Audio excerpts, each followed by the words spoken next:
It might take some time, but I will find a way around it. I am just very, very resilient now.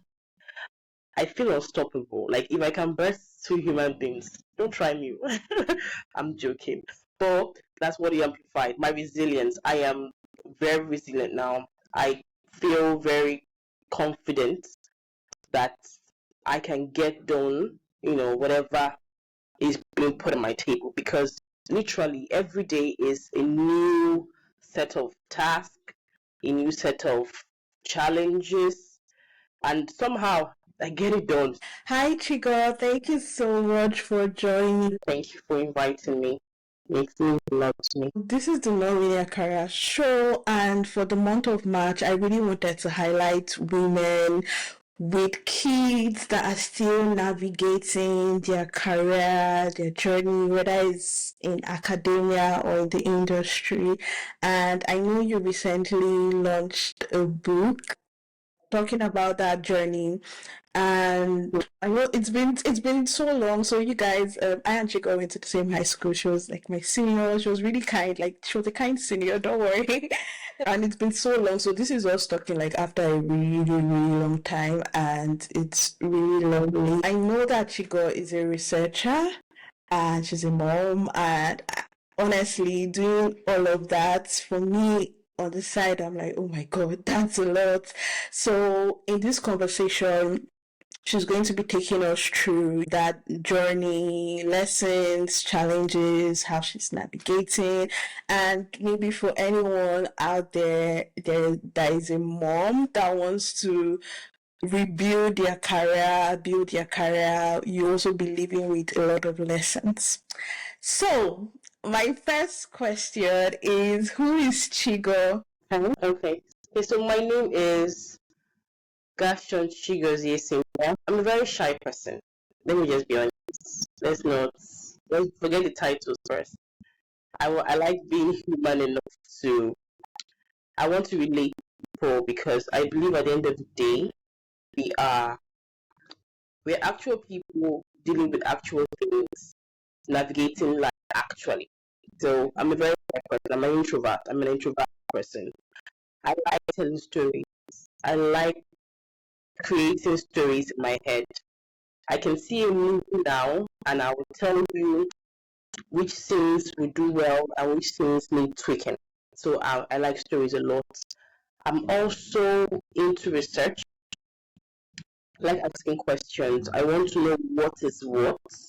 I want to know why what is what. I want to try to just make sense of whatever it is. So putting all of that into a comprehensive package. I am a research writer, public health. I'm a maternal mental health advocate. I'm an author. I'm also a girl mom. I have two girls. I'm a mom and a wife to my Odogu Parara. So yeah, that's who I am. That's so lovely. How did you start being a researcher and author? How did that journey start for you? Okay.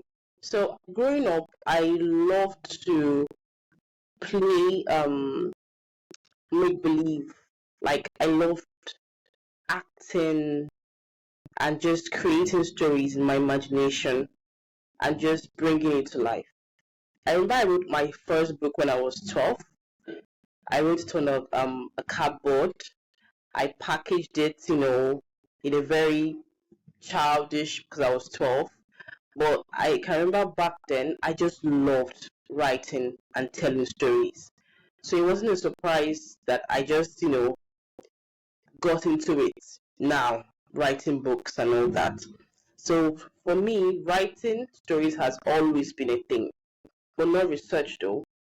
I got into research. I think I got into research after school. I graduated 2019. So after I graduated, I just realized that this job search thing, that I have to be submitting applications, I wasn't really feeling it. I'm not, it's not like I don't have anything against it, but I just knew it wasn't for me. Like, I knew I just didn't want to keep leaving my earning in the hands of whoever I wasn't even sure. So I just wanted something for me, something I'm good at, something I can get better at with time, and something that actually interests me. So I started.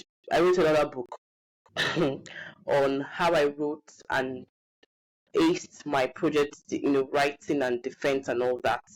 And I started helping people navigate how to write their final projects if they were in photo.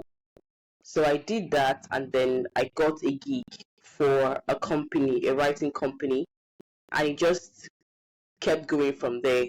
I grew with the company, started, I started growing my knowledge of research writing, and it just compounded. I think that's where time played a very good factor. I learned more, I became a near expert, and the love just kept growing in research and also writing. So I think that's how that came about. I can relate to what you said about the uncertainty of the normal career path.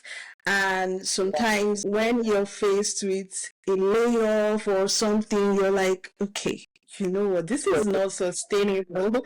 Like, what will I do if this is not happening? And I also relate to what you said about, just the hassle of this application, trying to make sense of every job application.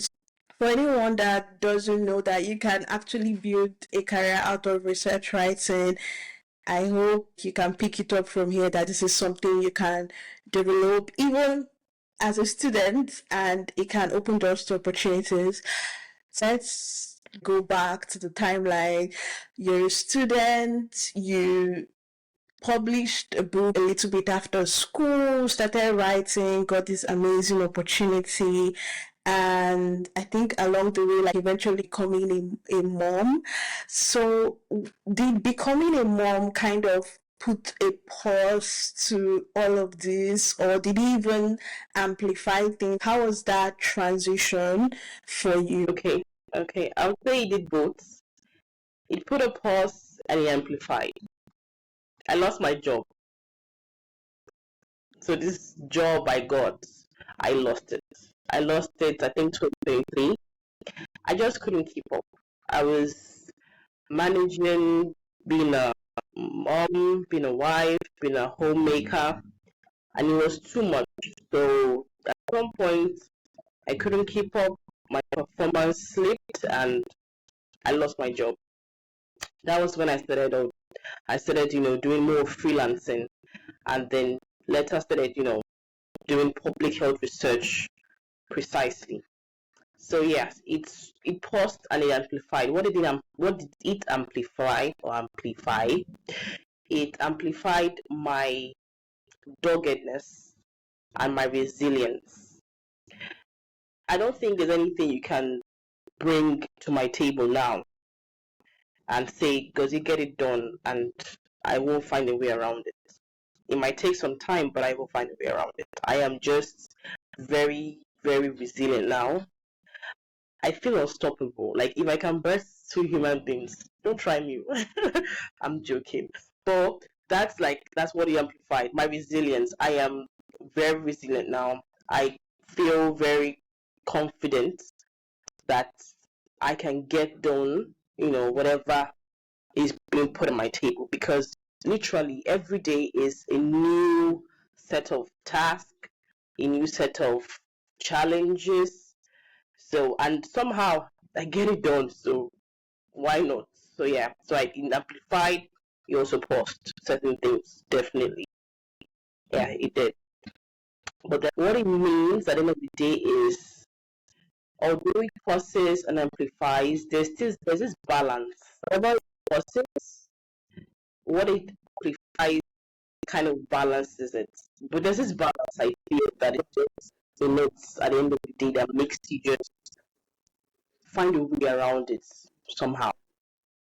Yeah, I don't know if that makes sense, but that's how it is from my end. it does make sense. I don't relate in experience, but like just empathetically, like I can understand how like it could feel. So maybe for someone that is a mom listening, if you're in this phase where um there's a lot of uncertainty around your career or like this pause, I hope you just pick that if you can bet like a human, like bring a human into the world, there's literally nothing that you cannot do, whether it's career, life, anything. And I think that's such a powerful message out there. Let's talk a bit about like practical ways you were able to pick yourself, because it's one thing to like go through those journeys step by step where there are certain things that you did, or maybe community or that helped you in that season, and it's still helping you grow in your career. Okay, so when I lost my job, honestly, I I fell into depression for I think for a couple of months because this was a job I thought I was going to really grow in. I was just getting a hang of it. I was 3 years in, but it felt like I had more time, and I felt really bad when I lost the job because I knew I still had more to offer. I still had more to give, and then it just cut short like that. So I felt bad, and I fell into depression for a couple of months. But I think the first thing for me that helped me was owning my feelings. It's okay to feel bad. Because I feel people feel from the fact that you're human, you have emotions. So when certain things happen, you can feel bad, you can feel overwhelmed, you can feel happy, you can feel joyful. They are all emotions. So the first thing for me was I owned that feeling. Okay, Gozi, you feel bad because you lost this job, and that's normal. Okay, so what's the way forward? How do you go from not having a job now to, having or getting something else? So the first thing I did was own that feeling. And then the second practical thing I did was reach out for help. You have to have support. I'm an introvert, but I do have my support. I have my husband, I have my family, I have a few friends. So I started reaching out, I'm looking for a job now. I do this, I'm good at this. Refer me. And by just opening my mouth to reach out, I got referrals. I got some kind of, support that period. And I was able to hold on with the referral jobs I got. That was the second practical thing I did. What else did I do? I took courses on I took courses to further strengthen my skills. I I write research, but I know I'm not perfect. I know I still have a lot of work to be done. So I went on Coursera, checked a couple of courses, and I started taking them. I paid the fee and I just started taking courses. And I'm like, okay, you know what? Till I get something else, I'm going to do this one now. I'm going to fill up this space and do something with my time instead of sulking away. So instead of sulking and dwelling in how bad I felt about losing my job, I started reaching out to people, telling them refer me. I got referral jobs. I asked for help, like I said, and then I also built on my already, existing skills in research. So I built my skills. I did the courses I needed to do, and I gave myself time. You have to give yourself grace. You are not doing too poorly. You are not way behind. You're better than my mom will always say. You're better than some people. So it's okay to you have to give yourself grace. Instead of giving myself grace, I started telling myself, Gozi, you're raising two children. You are doing amazing. I wish I was something I could have done too. But at this point, you cannot beat yourself up by thinking like that. You're doing amazing. So I gave myself grace more, and then I started building around my strengths. I studied public health and photo. I studied and I graduated with very good results. And I actually like public health. I actually like the fact that we can prevent diseases and its outcomes before it becomes full blown. So I started doing my personal research. I'm actually working on one now, on maternal education. I realized that during antenatal in Nigeria, nobody's telling you or talking to you about your mental health.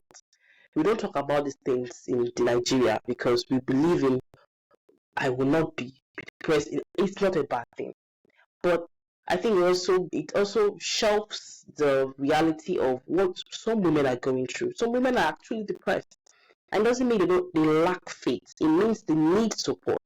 So we don't talk about it here. When you go for antenatal, I know when I went for antenatal, what we were talking about was how to place your baby to suck properly or breastfeed properly, what to pack in your baby's bag, malaria, and all that. Nobody's asking, nobody's telling you you will not sleep well in the first few months. Nobody's gisting that. Nobody's telling you that at some point the cries of the baby will make you want to lock yourself in a room.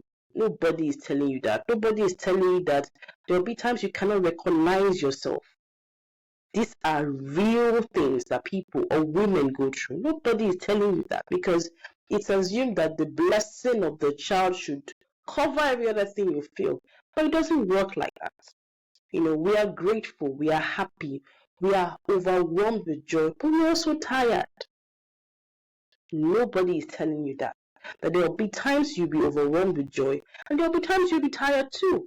Two truths can coexist. So in this journey, I found that other women also have the same call to do something similar. I'm like, oh wow, see me thinking I was just me. So there are also women out there who have this, burden. When I hear women say, oh, that they struggled with this feeling, and I'm like, wow. So it's not just me. The other women like this. Other women who want a shoulder to just cry on or just listen so they will be understood. So I'm conducting research, I'm asking women questions, number questions like where you went to for antenatal, they'll tell you about anxiety, things like fearful thoughts, how to combat them. So if you believe in God, how to put on your faith. Did anybody talk about this to you? And you hear things like, no, nobody said this. And then I asked you, okay, did anybody tell you that you would not sleep? There will be times you'll be awake 2 a.m., 4 a.m., 6 a.m., and you'll be working on, yes, 2 hours sleep. Interrupted sleep, by the way. Were you informed? Did you get, pepper soup, you get? So these are the things that people are not saying, people are not talking about it. So, yeah, so I started working on that aspect of my strengths, things that I believe I can. I'm a very empathetic person. Like you said, I was kind. So yeah, we just confirmed it. I just started building around my strengths, things that I am passionate about, that make sense, and I can actually help people, other women in the in that aspect. So yeah, that's what I've been. I've forgotten the question, but I think it's fine.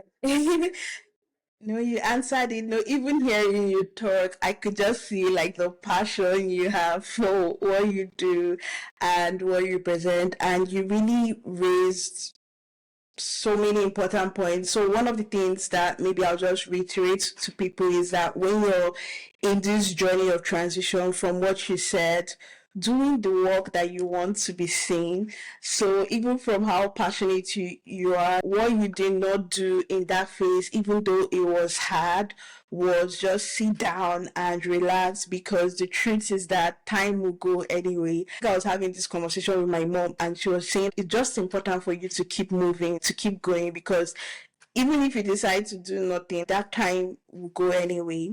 And so for any mom out there, Yeah, so do the work that you want to be seen out there. And I love, love, love how you talked about building on your strengths, because it's so easy to focus on, as you said, I don't have a job now, but you have something that can be so powerful long term.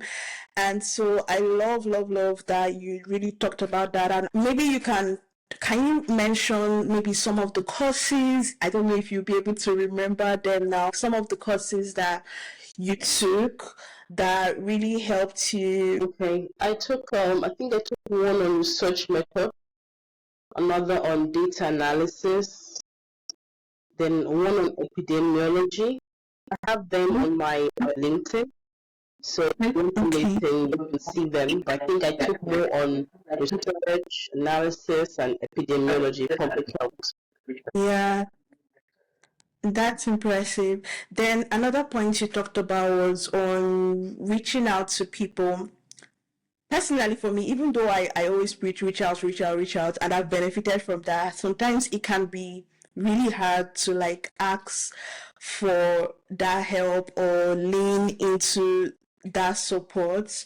So, was there a mindset that kind of helped you to reach out in that phase, or did it just come naturally to you? Okay. Nobody's going to beat you. The highest will tell you no. Yeah. Do you understand? The highest they will tell you is no. Nobody's going to beat you. So open your mouth and talk. Someone said you are one person away from whatever you want. There's someone who knows someone who knows someone who probably knows someone that will help you. But if you do not say anything, you won't create that link that would have a ripple effect to get that, outcome or that result. So open your mouth. Yeah. Open your mouth and talk. You need help, you need assistance, you need to get somewhere. Open your mouth. You know what to do. That mindset changes. I don't. Yeah. You have to tell me no.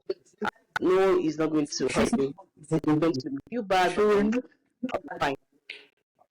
Yeah, true, true, true. Yeah, you're right. That's the energy we are going into this month and the rest of 2026 with. Then I also saw that you've been so intentional about building visibility, especially on LinkedIn. And I would want you to talk about that, especially from a mom perspective. So, for someone that maybe feels like I don't have anything to say, or I've taken a long break from building my visibility and I don't know where to start, what advice would you give that mom like watching this, or just someone watching this now? Okay, so building, it mustn't be LinkedIn. I'm building on LinkedIn because it aligns with what I trying to pursue. So it mustn't be LinkedIn. I believe you shine brightest where you're strongest. So your community could be Facebook, your community could be TikTok, you could be a dancer, your community could be Twitter. Find your community and create what actually matters to you.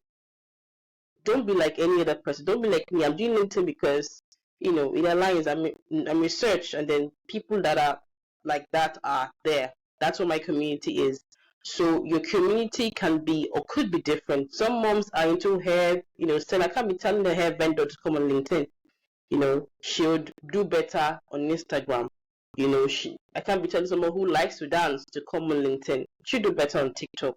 So find that, or make sure you've carved out your niche and you are convinced about it, and then find your community and create content or create your product or create what you offer in a way that they'll be able to recognize, connect, and buy.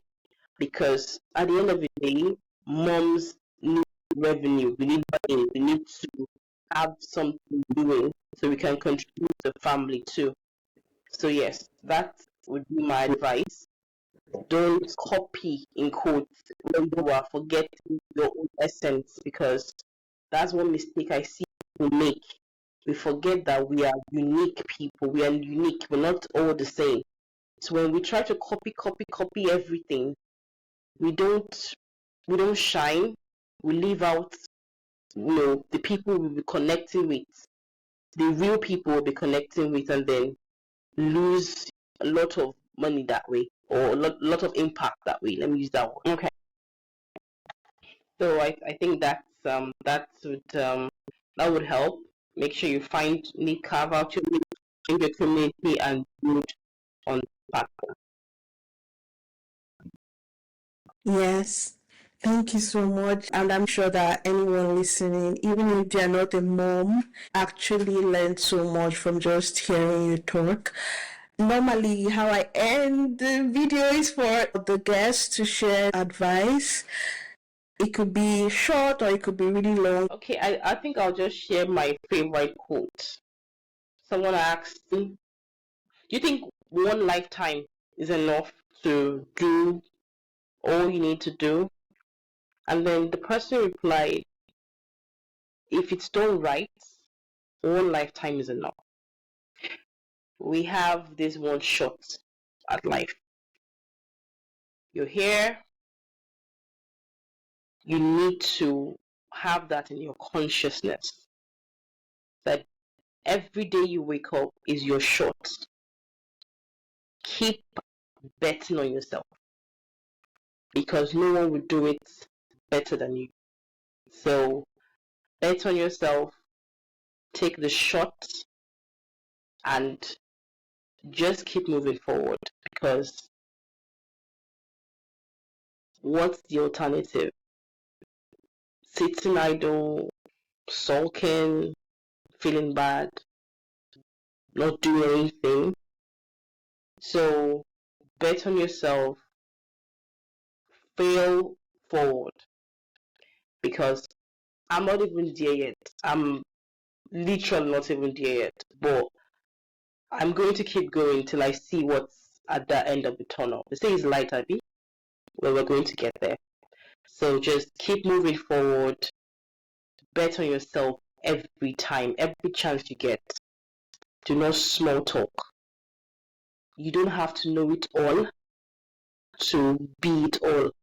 I don't know if that makes sense, but as long as you're willing to grow and learn, you are unstoppable.